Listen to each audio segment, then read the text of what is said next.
മമ്മൂക്ക പറഞ്ഞ എന്തെങ്കിലും കാര്യം ഓർമ്മയിലുണ്ടോ? നമുക്ക് അങ്ങനെയൊന്നും പറയത്തില്ല. നമ്മളന്ന് പിള്ളേരായിട്ട് നമ്മൾ അങ്ങനെയൊന്നും നമ്മൾ അങ്ങനെ പറയത്തില്ലല്ലോ. അപ്പൊ അതും അങ്ങനെയൊന്നും അങ്ങനെ എടുത്തു പറയാനും മറ്റും ഒന്നും ഉള്ള ഇതൊന്നും ഇല്ല.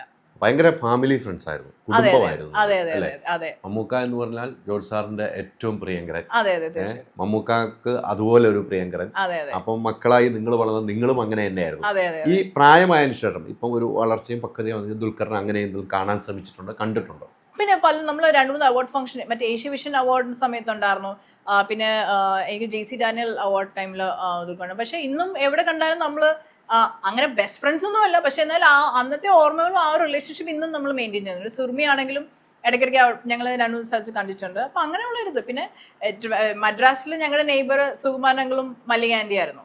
അപ്പം അന്ന് ഇന്ദ്രജിത്തും എന്താ പറയുക പൃഥ്വിരാജായിരുന്നു നമ്മുടെ നെയ്ബേഴ്സ്. അപ്പൊ ഇന്നും ഞങ്ങൾ ഇതുപോലെ പല അവാർഡിനായിട്ട് കാണുമ്പോൾ നിങ്ങൾ സംസാരിക്കും. But we are in touch. ഇന്ദ്രജിത്തും ഞങ്ങളും ടച്ചിലുണ്ട്. വല്ലപ്പോഴൊക്കെ ഇങ്ങനെ അങ്ങോട്ടും ഇങ്ങോട്ടും മെസ്സേജുകളൊക്കെ. പക്ഷെ അല്ലാതെ നമ്മൾ റെഗുലർലി അങ്ങനെയൊന്നും ഇല്ല.